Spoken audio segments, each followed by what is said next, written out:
उपमुख्यमंत्री आणि नगरविकास मंत्री एकनाथ शिंदे यांच्या खात्यांतर्गत येणाऱ्या एसआरएच्या कारभारावर मुंबई महापालिका प्रशासनाने तीव्र आक्षेप नोंदवलाय।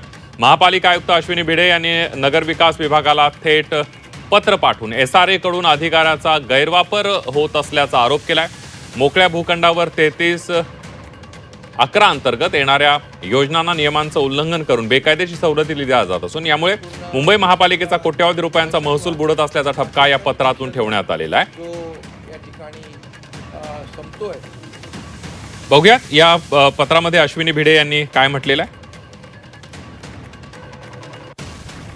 नियम 33-10 प्रत्यक्ष झोपडपट्टी असलेल्या क्षेत्राच्या पुनर्विकासामध्ये लागू आहे। विकासकांना अधिमूल्यामध्ये मोठी सवलत मिळते आहे। नियम 33-11 मोकळ्या भूखंडांच्या पुनर्विकासासाठी आहे।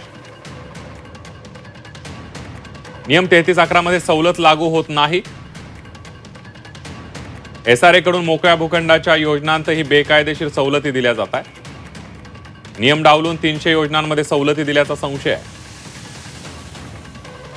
नगरविकास विभागाच्या आदेशाचं एसआरए कडून पालन होत नाहीये। नगरविकासाच्या कारभारामुळे मनपाच्या नगर नियोजन विभागाचा महसूल जो आहे तो त्याच्यावर परिणाम होतोय असं या पत्रामध्ये म्हटलेलं आहे।